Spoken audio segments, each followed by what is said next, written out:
नमस्ते साथियों। तो आज हम चर्चा करने वाले हैं retirement and death during suspension. पिछले 2 वीडियोस में हमने सस्पेंशन, डीम्ड सस्पेंशन के ऊपर चर्चा की।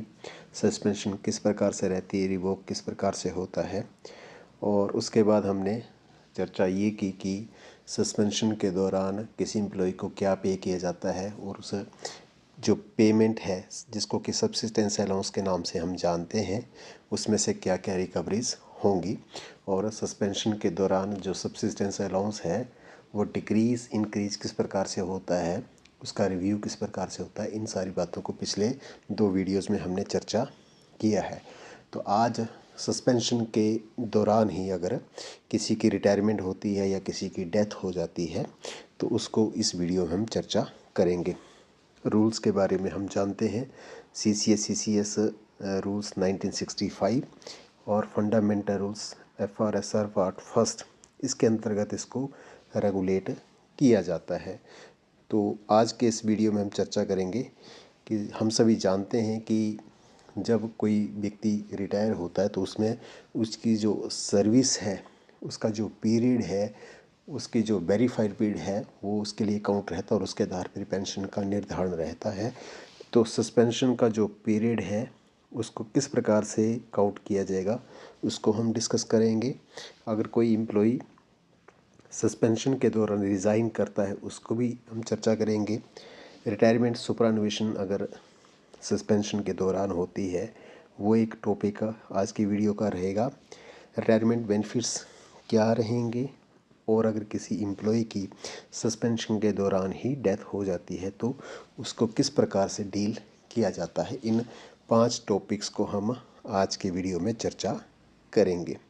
तो सबसे पहले हम चर्चा करते हैं counting of period of suspension, कि अगर कोई एम्प्लॉय सस्पेंड हुआ है और उसके बाद वो बहाल हो जाता है, रिवोक हो जाता है या रिवोक नहीं भी होता है तो उसका जो पीरियड है सस्पेंशन का उसको क्वालिफाइंग सर्विस में काउंट किया जाएगा या नहीं किया जाएगा, किस प्रकार से किया जाएगा। तो सबसे पहले हम बात करते हैं कि on conclusion of the inquiry. हम सभी जानते हैं कि जब किसी व्यक्ति की सस्पेंशन होती है तो उसके बाद डिपार्टमेंट द्वारा डिपार्टमेंटल इंक्वायरीज चलाई जाती है, और जब वो इंक्वायरीज समाप्त हो जाती हैं तो उसके बाद डिसिप्लिनरी अथॉरिटी द्वारा उसमें अंतिम निर्णय अपना दिया जाता है। तो अंतिम निर्णय की बात करते हैं। अगर किसी एम्प्लॉय को उस जो डिपार्टमेंटल इंक्वायरी है उसमें फुली एक्सोनरेट किया जाता है और जो सस्पेंशन है उसको अनजस्टिफाइड डिक्लेयर किया जाता है, अर्थात वो दोषों से पूरी तरह दोष मुक्त करार कर दिया जाता है, तो उस एम्प्लॉय द्वारा जो भी उसके द्वारा सस्पेंशन के दौरान जो टाइम व्यतीत किया गया है उसको क्वालिफाइंग सर्विस के रूप में माना जाएगा, अर्थात वो पीरियड जो है उसको उसके पेंशनरी बेनिफिट्स के लिए काउंट किया जाएगा। ये तो हमने चर्चा की कि अगर वो फुली एक्सोनरेट होता है, दोष मुक्त करार दे दिया जाता है।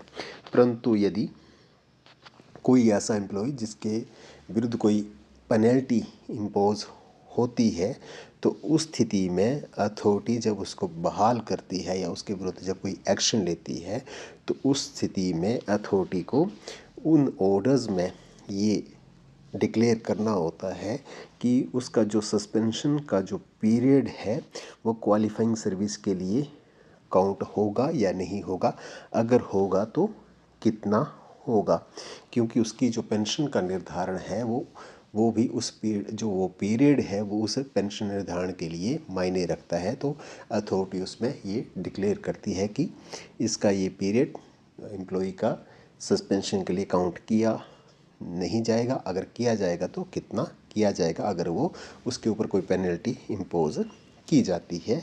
और उसके बाद जो कंसर्न जो उसके कंट्रोलिंग है उनको इस बात की एंट्री उसके सर्विस बुक में करनी चाहिए, स्पेसिफिक एंट्री जिसके बारे में होनी चाहिए कि ये जो सस्पेंशन का पीरियड था इस एम्प्लॉय का उसको क्वालिफाइंग सर्विस के लिए काउंट किया गया या नहीं किया गया और कितना किया गया, तो इसकी स्पेसिफिक एंट्री सर्विस बुक में की जानी चाहिए।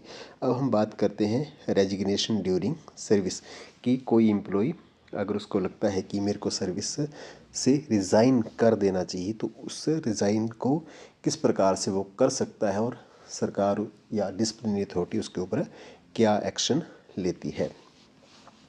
तो सबसे पहले तो जो कॉम्पिटेंट अथॉरिटी है उसको उसके रिज़ाइन को एग्ज़ामिन करना चाहिए और ये देखना चाहिए कि जो सस्पेंडेड एम्प्लॉई है उसके विरुद्ध जो डिसिप्लिनरी केस चल रहा है वो किस प्रकार का चल रहा है।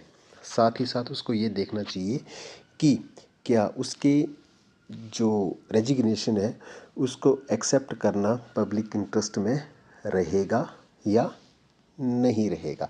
सामान्यतः हम सब जानते हैं कि जब किसी एम्प्लॉय की सस्पेंशन की जाती है तो उसके ऊपर किसी प्रकार के कुछ कंडक्ट रूल्स की वायलेशन के चार्जेस लगे होते हैं। तो सामान्यतः अथॉरिटी को किसी भी एम्प्लॉय का इन सस्पेंडेड एम्प्लॉय का जो रेजिग्नेशन है उसको स्वीकार नहीं किया जाता सामान्यतः। अब हम रिटायरमेंट की बात करते हैं कि अगर कोई एम्प्लॉई सस्पेंशन के दौरान रिटायरमेंट होता है तो उसको किस प्रकार से ट्रीट किया जाता है। तो सबसे पहले हम बात करते हैं वॉलंटरी रिटायरमेंट की कि कोई एम्प्लॉई अगर सस्पेंडेड तो क्या वो वॉलंटरी रिटायरमेंट ले सकता है। तो अगर कोई एम्प्लॉई ए या बी ग्रुप का है और उसकी सर्विस उसकी एज 55 ईयर्स हो चुकी है तो वो उस दौरान किसी भी वक्त एप्रोप्रिएट अथॉरिटी को नोटिस देकर रिटायरमेंट ले सकता है, वॉलंटरी रिटायरमेंट ले सकता है, परंतु ये नोटिस 3 महीने पूर्व दिया जाना चाहिए, ऐसा फंडामेंटल रूल 56 में डिफाइन किया गया है। साथ ही साथ 48 ऑफ CCS पेंशन रूल 1972 की हम बात करते हैं कि अगर किसी गवर्नमेंट एम्प्लॉय ने 30 साल की सर्विस कंप्लीट कर ली है तो वो किसी भी समय वॉलंटरी रिटायरमेंट ले सकता है। हाँ, उसको वॉलंटरी रिटायरमेंट लेने के लिए अपनी अपॉइंटिंग अथॉरिटी को 3 महीने पूर्व जिस तिथि को वो रिटायरमेंट लेना चाहता है उससे 3 महीने पूर्व अपना नोटिस डिसिप्लिनरी अथॉरिटी को देना होगा। तो ये बात करी हमने वॉलंटरी रिटायरमेंट की। अब हम बात करते हैं सुपरएनुएशन की। अगर कोई एम्प्लॉय अपनी जो एज ऑफ रिटायरमेंट है उसको अगर अटेन कर लेता है अंडर सस्पेंशन और उसकी जो डिपार्टमेंटल इंक्वायरीज उसके विरुद्ध जो चल रही हैं या कोई कोर्ट की प्रोसीडिंग उसके विरुद्ध चल रही है और उनका एंड नहीं हुआ है तो उस स्थिति में उसकी सुपरएनुएशन जो है उसको किस प्रकार से डील किया जाएगा। तो उस स्थिति में जो जिस दिन वो अपनी डेट ऑफ रिटायरमेंट को चाहे वो 58 हो चाहे 60 हो उसको पूर्ण करता है तो उसको प्रोविजनली पेंशन ऑफ किया जाएगा, अर्थात उसको रिटायर कर दिया जाएगा। और उस दिन से वो जो सब्सिस्टेंस अलाउंस ले रहा है, क्योंकि हम सभी जानते हैं कि सस्पेंशन के दौरान सब्सिस्टेंस अलाउंस पे किया जाता है, तो उसको उस दिन से बंद कर दिया जाएगा। अब वो रिटायर हो गया तो उसके रिटायरमेंट बेनिफिट्स जो हैं वो किस प्रकार से उसको पे किए जाएंगे तो उसके बारे हम चर्चा करते हैं रिटायरमेंट बेनिफिट्स के बारे में। तो सबसे पहले बात आती है पेंशन की कि उसको किस प्रकार से पेंशन दी जाएगी। तो पेंशन के बारे में central civil service pension rule जो है उसके रूल 69 में इसको डिफाइन किया गया है कि उसको प्रोविजनल पेंशन दी जाएगी। तो ये प्रोविजनल पेंशन क्या होगी? तो प्रोविजनल पेंशन मींस जो उसको एक्चुअल पेंशन लगनी थी उसके मैक्सिमम से ज़्यादा नहीं होनी चाहिए। और साथ ही साथ वो पेंशन का निर्धारण, क्योंकि हम सभी जानते हैं उस क्वालिफाइंग सर्विस के आधार पर होता है, तो क्वालिफाइंग सर्विस उसकी किस प्रकार से उसको निर्धारित किया जाएगा। तो जिस दिन उसको सस्पेंड किया गया था उससे पहले तक की जो उसकी क्वालिफाइंग सर्विस है उसकी गणना उसके आधार पर की जाएगी और उसी के आधार पर उसको पेंशन दी जाएगी। पेंशन की गणना उसके आधार पर की जाएगी। अर्थात अगर कोई एम्प्लॉय मान लीजिए 57 अगर उसकी सर्विस हो गई है, 57 ईयर्स एज उसकी होगी और उसमें वो सस्पेंड होता है और 58 में वो रिटायर हो रहा है, तो उसकी क्वालिफाइंग सर्विस अप टू 57 तक ली जाएगी। और 1 साल की उसकी जो पेंशन का निर्धारण होगा, जब उसकी इंक्वायरीज वो पूर्ण हो जाएगी, उसमें उस पीरियड को किस तरह से ट्रीट किया जाएगा वो उसके बाद किया जाएगा। तो अभी उसको प्रोविजनल पेंशन, उसकी जो qualifying service before the suspension है, उसके आधार पर की जाएगी।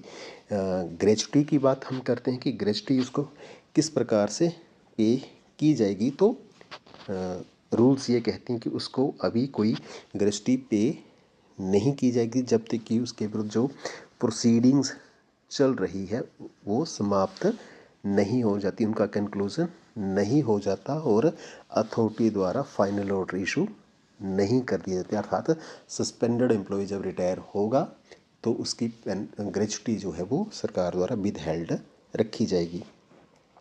लीव इनकैशमेंट की बात करते हैं हम कि लीव इनकैशमेंट की पेमेंट किस तरह से होगी। तो कंपिटेंट अथॉरिटी जो है, अर्थात उसका कंट्रोलिंग जो है, डिसिप्लिनरी अथॉरिटी जो है वो पूरी जो लीव इनकैशमेंट, उस पूरी लीव इनकैशमेंट को या उसका पार्ट जो है उसको विद होल्ड कर सकती है अगर अथॉरिटी को ये लगता है कि वो जो एम्प्लॉय जिसको सस्पेंड किया होगा उससे कुछ रिकवरी विभाग द्वारा की जानी है और कंक्लूज़न के दौरान उससे कुछ रिकवरी बनती है, तो उस स्थिति में उसकी लीव इनकैशमेंट या उसके लीव इनकैशमेंट के कुछ एक पार्ट को, जितनी उसकी रिकवरी, उसको विदहेल्ड किया जा सकता है। On conclusion of the proceeding, जब उसके विरुद्ध सारी प्रोसीडिंग्स कंप्लीट हो जाएंगी तो उस स्थिति में उसको लीव इनकैशमेंट का सारा भुगतान कर दिया जाएगा।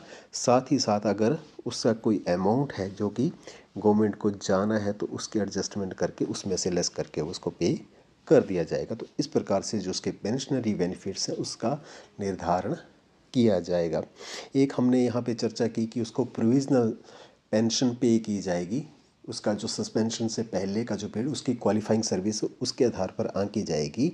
तो उसकी जो रेगुलर पेंशन होगी उसका निर्धारण किस प्रकार से होगा, तो जब भी उसकी डिपार्टमेंटल इंक्वायरी उनका कंक्लूजन होगा तो उसके बाद उस पीरियड को कैसे ट्रीट किया जाता है गवर्नमेंट के द्वारा, उस बारे में कैसे ऑर्डर किया जाता है, उसके आधार पर उसकी पेंशन का रिव्यू बाद में किया जाएगा।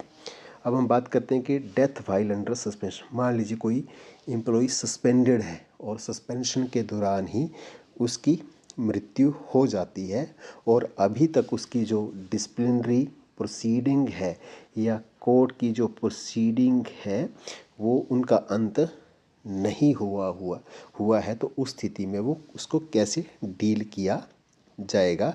तो इस स्थिति में उसके विरुद्ध जो भी प्रोसीडिंग्स चल रही है, चाहे वो डिसिप्लिनरी प्रोसीडिंग डिपार्टमेंट द्वारा चलाई जा रही है या कोर्ट में उसके विरुद्ध कोई प्रोसीडिंग चल रही है, तो वो एकदम से समाप्त हो जाएंगी।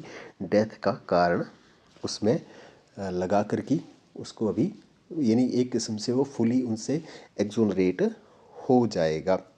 और साथ ही साथ उसका जो पीरियड, हम क्योंकि हमने यहाँ पे चर्चा की कि उसका जो सस्पेंशन पीरियड है उसके बारे में अथॉरिटी द्वारा ऑर्डर्स किए जाते हैं आफ्टर इंक्वायरी, तो क्योंकि इंक्वायरीज वगैरह सारी समाप्त हो जाएगी तो उसकी जो भी सस्पेंशन से लेकर उसकी डेथ तक का जो पीरियड है, बीच का पीरियड है, उसको ड्यूटी ट्रीट कर लिया जाएगा। ऐसा FR 54B2 में डिफाइन किया गया है। और उसकी जो फैमिली होगी उसको उस पीरियड की, जो भी उसका सस्पेंशन पीरियड था, क्योंकि उसमें उसको आधी पे दी गई थी, सब्सिस्टेंस अलाउंस दिया गया था, तो उस स्थिति में उसकी फैमिली को उस पीरियड की फुल पे प्रदान कर दी जाएगी, जो भी वो उसके लिए एक्चुअली इंटाइटल था अगर वो सस्पेंड नहीं हुआ होता।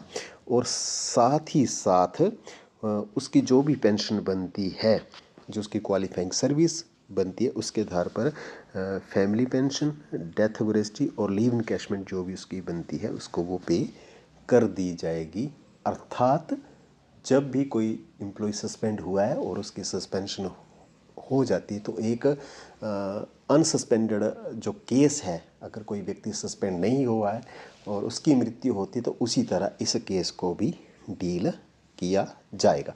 तो इस प्रकार से आज के वीडियो में हमने चर्चा किया कि अगर कोई एम्प्लॉय सस्पेंडेड होता है तो उसकी जो सस्पेंशन के दौरान उसका जो पीरियड है उसको किस प्रकार से क्वालिफाइंग सर्विस के लिए काउंट किया जाएगा, कितना किया जाएगा।